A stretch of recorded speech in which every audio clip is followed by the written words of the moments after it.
Office থেকে ফেরার সময় আজকে বড়মশাইয়ের কি হলো কে জানে, লেক টাউনের কাছে হঠাৎ নিজেই বলো চলো তোমাকে ফুচকা খাওয়াবো, কিন্তু তাকে জোর করে হাসাতে হচ্ছে। দেখো এমনিতে সে একটি বড় গোমরা মানুষ, অনেক কষ্ট করে তাকে আমি বলছি মাঝে মধ্যে ভিডিওতে একটু হাসতে হয়। আর এই দেখো এইখানে চলছে অন্য আরেকজনের ফুচকা বানানো, অনেক রকম মশলাপাতি দিয়ে, আর এত ফুচকার অর্ডার ছিল। ভদ্রলোক মনে হয় প্রায় 400 টাকার ফুচকা আর চুরমুন মিলিয়ে নিয়েছিলেন। কিন্তু এটুকু বলতে পারি, এই ফুচকাটা খাওয়ার পরে আমি বুঝতে পেরেছি কি অসাধারণের টেস্ট।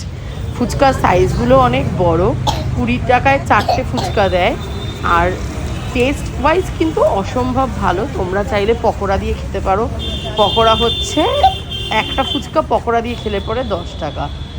আর আমার তো দারুণ লেগেছিল, আমি ভাবলাম একটু ফুচকা বানানোর ভিডিওও বানিয়ে এনে ফেলি, শুধু নিজের খাওয়াটা কেন বানাবো।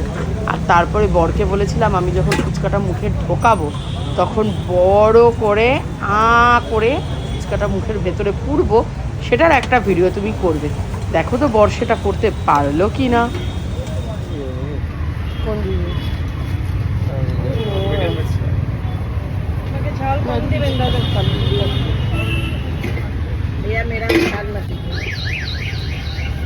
আমাদেরটা নুনের মশলা একটু বেশি করে দেখতো।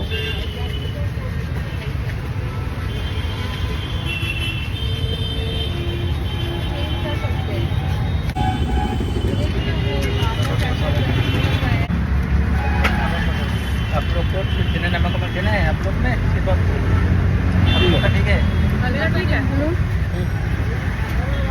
আমাকে আরেকটু দিতে পারো।